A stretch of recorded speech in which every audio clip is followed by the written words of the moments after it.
నమస్తే.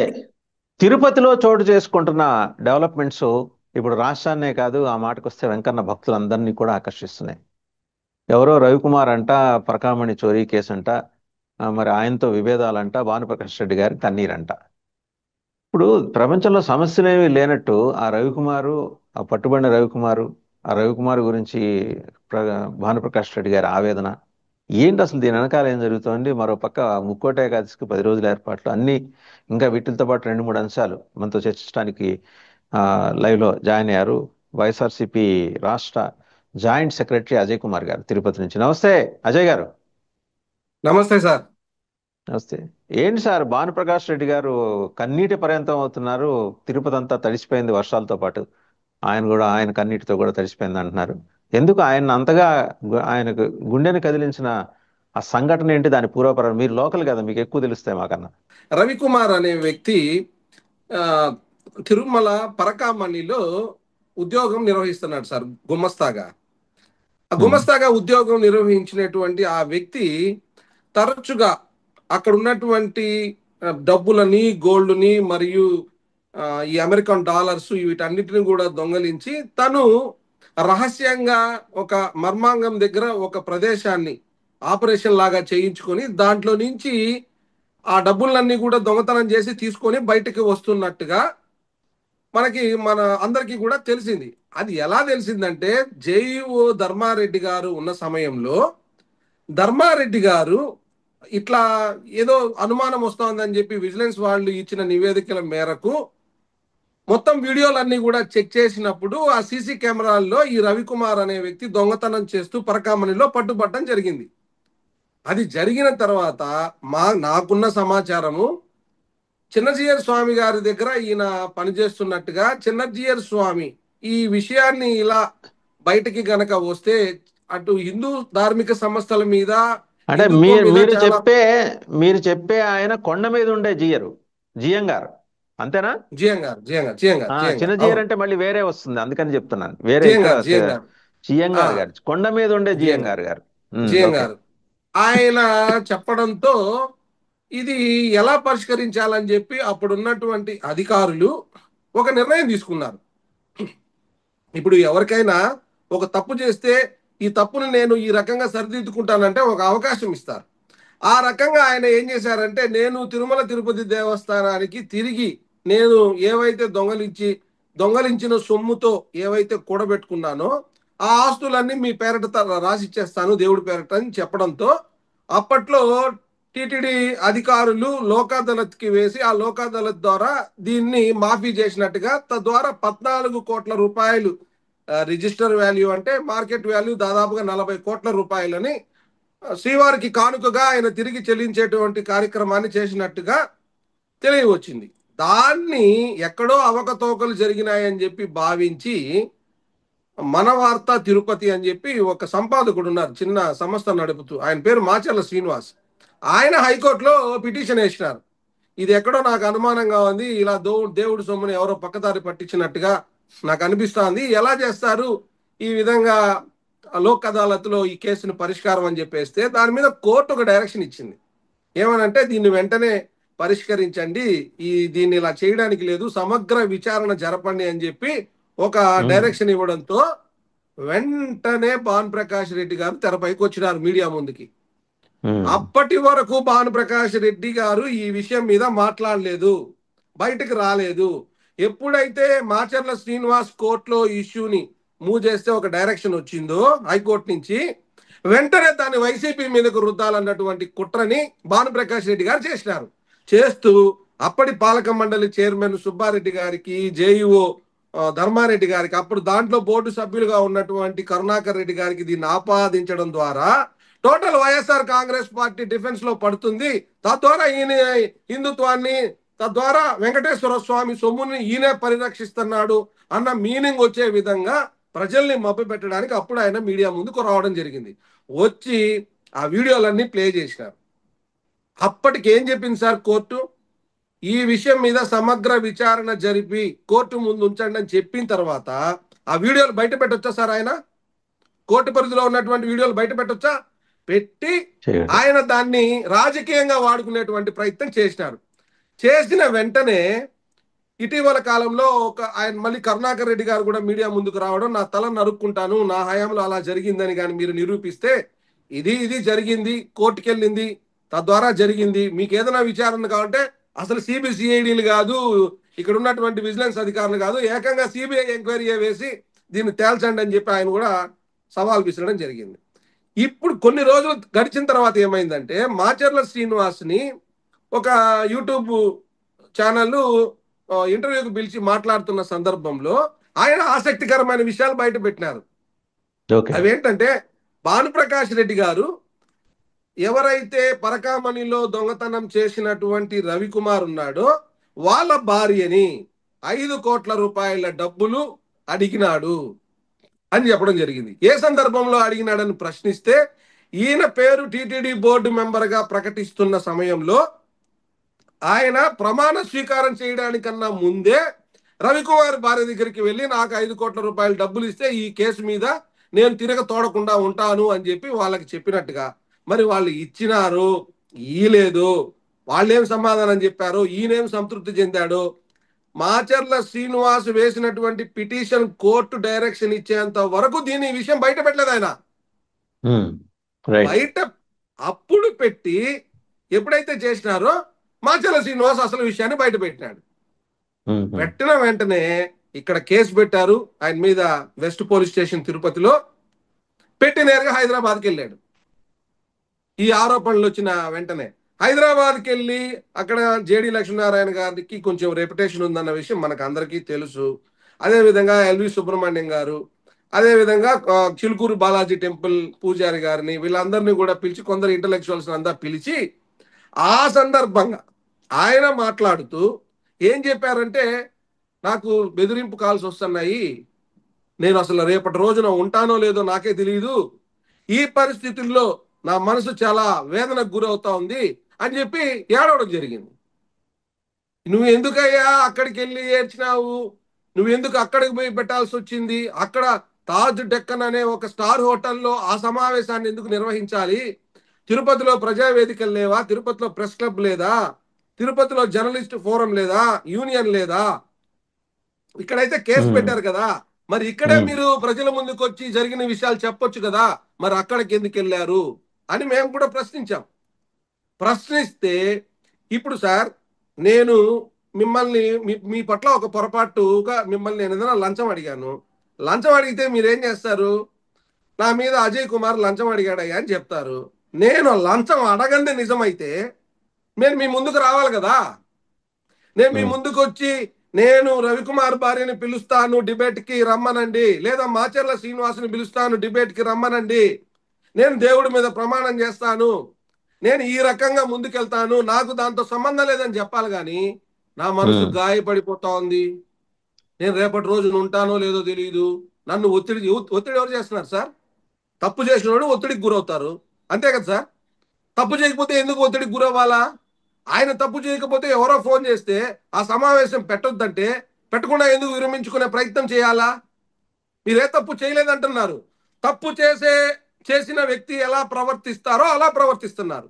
అది ఇక్కడ మీరు దొరకడానికి కారణమైంది. అదే మరుసటి రోజు మరొక యూట్యూబ్ ఛానల్లో ఇంటర్వ్యూకి వెళ్తే ఆ యాంకర్ ప్రశ్నించారు ఆయన్ని, మీరు ఎందుకు ఏడ్చారు సార్, బాధతో ఏడ్చినట్టు ఉన్నారు కదా అంటే, కాదు నేను బాధతో ఏడవలేదు, నాకు ఎన్ఓసి ఇవ్వడానికి ఐఏఎస్ ఆఫీసర్లు, ఐపీఎస్ ఆఫీసర్లు, అదేవిధంగా చిలుకూరి బాలాజీ టెంపుల్కి సంబంధించిన పూజారులు వచ్చి నేను చాలా మంచివాడిని నాకు ఎన్ఓసి ఇవ్వడానికి వచ్చినందుకు ఆనందం తట్టుకోలేక ఆనంద బాష్పాలతో ఏడ్చాను అన్నాడు. మీరు ఆయన వీడియోని పరిశీలించండి. నేను చాలా బాధతో రేపటి రోజు ఉంటానో లేదో తెలియడం లేదు, నేను వెంకటేశ్వర స్వామికి కాపలా కుక్కలాగా నేను జయ విజయులు ముందుంటే దానికన్నా ముందు నేను ఉంటానని చెప్పిన వ్యక్తి బాధతో నేను ఏడుస్తున్నానని చెప్పి ఆయన అడిగిన ప్రశ్నకి మరోలాగా నాకు ఆనంద బాష్పాలతో ఏడ్చానని చెప్పడం ఏందో నాకు అర్థం కావడం. అంటే భానుప్రకాష్ రెడ్డి గారిలో తెలియని ఒక నిగూఢమైన స్వభావం ఒకటి ఉంది అన్న విషయం దాని ద్వారా అర్థమవుతోంది. ఇంకొక విషయం ఏంటంటే, తిరుమల తిరుపతికి దేవస్థానానికి సంబంధించినటువంటి బిల్డింగ్ ఒకటి కట్టారు సార్. ఇప్పుడు మొన్న తిరుపతి కలెక్టర్ ఆఫీసు టీటీడీ బిల్డింగే. దాన్ని కలెక్టర్ ఆఫీస్ కి వాళ్ళు అడిగినప్పుడు, ప్రభుత్వం అడిగినప్పుడు అది ఇవ్వడం తప్పని కోర్టుకు వెళ్తాడు. ఇప్పుడు కలెక్టర్ ఆఫీస్ కి నేను మీరో వెళ్ళి పనులు చేసుకుంటాం, సేవలు పొందుతాము, మనమంతా వెంకటేశ్వర స్వామి భక్తులం కాదా? వెంకటేశ్వర స్వామి భక్తులుగా ఆయన యొక్క బిల్డింగ్స్ లో జరిగేటువంటి సేవలను వినియోగించుకోవడం మనకు కూడా ఒక రకమైన ఆనందమే కదా. దాన్ని ఎందుకు కట్టుకోవాలి ఆయన? గరుడ వారధి ఉంది, గరుడ వారధి మీద కేసు వేసి పనులు ఆపిస్తాడు. కొంతకాలం తర్వాత గరుడ వారధి మళ్ళీ తిరిగి ప్రారంభం అవుతుంది, కేసు తీసేస్తాడు. ఎందుకు వేసినాడో ప్రజలకు చెప్పడు, ఎందుకు తీసినాడో చెప్పడు. ఇస్లామిక్ యూనివర్సిటీ విషయంలో కూడా అదే జరిగింది.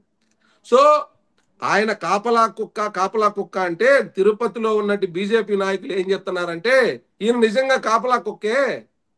ఈ కాపలా కుక్క ఏం చేస్తా ఉందంటే టీటీడీలో వెంకటేశ్వర స్వామిని అడ్డం పెట్టుకొని బీజేపీలో ఏ నాయకుడిని ఎదగనీయకుండా ఈ జిల్లాలో కాపలా కాస్తా ఉంది అని చెప్పి చెప్తున్నారు సార్ వాళ్ళు. ఆయన అందుకు కాపలా కుక్క. సో అయితే ఓకే, ఇది భానుప్రకాష్ రెడ్డి గారి వ్యవహారం. ఇప్పుడు ఇంకొకటి తాజాగా మనం చూస్తే, ఇంతకుముందు ముక్కోట ఏకాదశికి 10 రోజుల వ్యవహారం వైసీపీ ప్రభుత్వం నిర్ణయించింది. అప్పట్లో శ్రీరంగంలో ఉండే ప్రమాణాన్ని పాటించారు. పురాణాలు ఇతిహాసాల లెక్క ప్రకారం ఏంటంటే, స్వామికి దొరికే 40 నిమిషాలు స్వర్గంలో ఇక్కడ 10 రోజులతో సమానం కాబట్టి 10 రోజులు ఏకాదశి స్వామి ఇక్కడే ఉంటారు, ఉత్తర ద్వార దర్శనం చేసుకుందాం. వైసీపీ ప్రభుత్వంలో చేశారు. కానీ ఎన్నడూ లేని విధంగా తొక్కిసలాట జరిగి మనకు లాస్ట్ ఇయర్ ఇన్సిడెంట్ తలుచుకుంటే భయం వేస్తుంది. ఈసారి ఎలా ఉండబోతున్నాయండి ఏర్పాట్లు? ఐ థింక్ చాలా జాగ్రత్తగా చేయబోతున్నారు కదా టీటీడీ. ఈసారి భద్రంగా చేయబోతుంది కదా మొత్తం. యాక్చువల్గా తిరుమల తిరుపతి దేవస్థానం చైర్మన్ గా సుబ్బారెడ్డి గారు ఉన్నప్పుడు కరుణాకర్ రెడ్డి గారు దాంట్లో మెంబర్ గా ఉండేవారు. తమిళనాడు ప్రాంతంలో శ్రీరంగం అని ఒక ఒక ఫేమస్ టెంపుల్ ఉంది, మన దివ్యదేశం, 108 దివ్యదేశాల్లో ఒకటి. అక్కడ కూడా ఇదే సాంప్రదాయాన్ని కొనసాగిస్తున్నారు. ఇది కూడా వైష్ణవానికి సంబంధించినటువంటి ఆలయం, విష్ణు ఆలయం. సో అదే సాంప్రదాయాన్ని ఇక్కడ కొనసాగించడానికి అధికారికంగా అనుమతులు ఆగమ శాస్త్ర పండితులు పెద్దల అనుమతితో పెట్టడం జరిగింది. కారణం, వైకుంఠ ఏకాదశిలో ఉత్తర ద్వార దర్శనం ద్వారా దర్శనం చేసుకుంటే స్వర్గానికి వెళ్తాము, పాపాలు హరించుకుపోతాయి అన్నది ఒక నమ్మకం. అదే రోజు శివుడు హాలాహలం తాగినట్టుగా, అదే రోజు మహాభారతంలో శ్రీకృష్ణుడు ఆయనకి హితబోధ చేసినట్టుగా అర్జునుడికి, ఇవన్నీ కూడా చెప్తా ఉంటారు, భగవద్గీత బోధించినట్టుగా ఇవన్నీ చెప్తా ఉంటారు. సో దానికి అంత ప్రాముఖ్యత ఉంది కాబట్టి విఐపీలు ఎక్కువ మంది పడిపోతున్నారు వచ్చి. ఆ విఐపీలతో పాటు సాధారణ ప్రజలకు కూడా దర్శనం కలగాలి అన్న ఒక సదుద్దేశంతో ఈ 10 రోజుల కార్యక్రమాన్ని పెడితే అప్పుడు ఎప్పుడు తొక్కిసలాట జరగలేదు, బాగా ప్రశాంతంగా జరుగుతూ వచ్చింది. అయితే మొన్నటిన చంద్రబాబు నాయుడు గారు కూటమి ముఖ్యమంత్రిగా అయిన తరువాత ఇక్కడ తొక్కిసలాట జరగడం జరిగింది. ఎందుకు ఈ తొక్కిసలాట జరిగింది, ఇన్ని కౌంటర్లు ఉన్నప్పటికీ కూడా ఎందుకు జరిగింది అని చెప్పేసి కనుక్కోగా, ఇప్పుడు నేనంటే వైఎస్ఆర్ కాంగ్రెస్ పార్టీ, నేను మా పార్టీకి అనుకూలంగా మా నాయకులకు అనుకూలంగా మాట్లాడతాను అనుకోవచ్చు. ఒక కమ్యూనిస్ట్ పేపర్ రాసింది సార్. అక్కడ ఉన్నటువంటి ఒక చోటా మోటా జనసేన నాయకుడు అక్కడ పనిచేస్తున్న డిఎస్పి గారి మీద, అంటే అది పెద్ద గ్యాలరీ లాగా పెట్టి గేట్లేసి భక్తులందరినీ దాంట్లో పెట్టారు. ఇంకా టోకన్లు ఇవ్వలేదు. ఏదైతే ఈ వైకుంఠ ద్వార దర్శన టోకన్స్ ఇంకా ఇష్యూ చేయలేదు. నువ్వు ఇష్యూ చేస్తావా లేదా, మా పార్టీ వాళ్ళు ఎంత కష్టపడ్డారు, మాకు ముందుగా దొరకాలి, నువ్వు చేస్తావా లేదా అని అతని మీద ఒత్తిడి పెట్టడం జరిగింది. మరి తద్వారా ఎమ్మెల్యే గారు చెప్పారో లేకపోతే ఇతని మాటలకే తలొగ్గినటువంటి ఆ డిఎస్పి గారు పాపం తాళం ఓపెన్ చేశారు. తాళం ఓపెన్ చేయడంతో ఒక్కసారిగా ప్రజలు మాకు కావాలి, భక్తులు మాకు కావాలి దర్శనం, మేము పోకపోతే మాకు దొరకదేమో అని చెప్పి ఒకరి మీద ఒకరు పడిపోవడం ద్వారా తొక్కిసలాట జరిగి కర్ణాటక, తమిళనాడు, మన ఆంధ్రప్రదేశ్ ప్రాంతం నుంచి ఇట్లా భక్తులు చనిపోవడం జరిగింది. ఎంత నిర్లక్ష్యమైన వైఖరి సార్ ఇది. అన్ని సంవత్సరాలుగా నిర్వహిస్తున్నటువంటి వైకుంఠ ఏకాదశిలో ఇటువంటి కార్యక్రమం జరగలేదు. కారణం ఏంటంటే ఇటు ప్రభుత్వానికి అటు టీటీడీకి మధ్య సమన్వయం అనేది లేదు.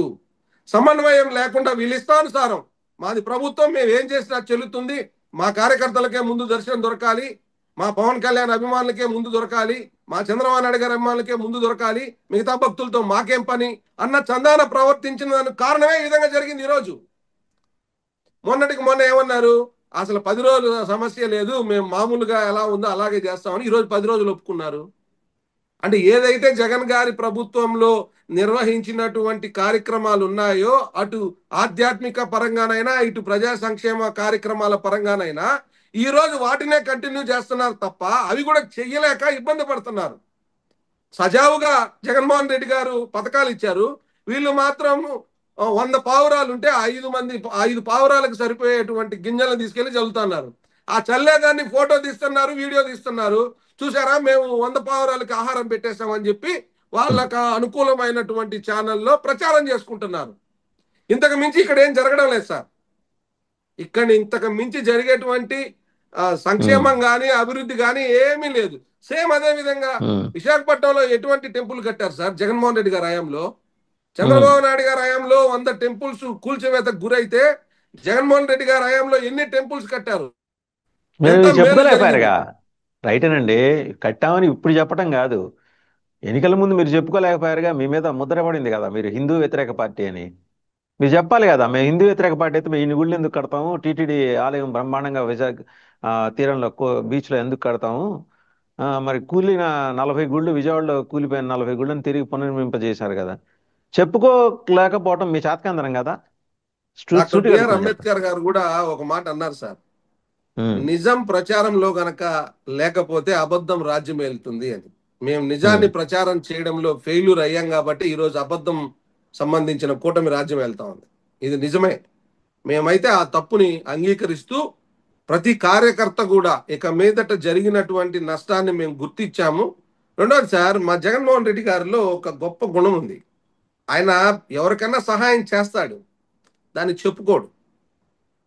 ఆయన చెప్పుకొని తత్వం ఇంకోటి ఏంటంటే, ప్రజలు మన పక్షాన ఉన్నారు, మనం చేసేటివన్నీ వాళ్ళకి నేరుగా చేరుతున్నాయి, తెలుస్తున్నాయి, దీంట్లో ఖచ్చితంగా ప్రజల వైపు నిలబడతారు, మన వైపు నిలబడతారని మేము బలంగా నమ్మాం. కానీ ఉమ్, అంబేద్కర్ గారు చెప్పినటువంటి సూక్తి, నిజం ప్రచారం కానీ లేకపోతే అబద్ధం రాజ్యం వెళ్తుందన్న విషయాన్ని మేము గమనించలేని కారణంగా ఈరోజు మేము అధికారాన్ని కోల్పోవడం జరిగింది. విషపు నాలుకలతో, విషపు మాటలు, విషాన్ని చిమ్మి ఈరోజు వాళ్ళందరూ కూడా అధికారంలోకి వచ్చి, ముగ్గురు తుఫాన్ వస్తే పోయి అక్కడ కూర్చోన్నారు.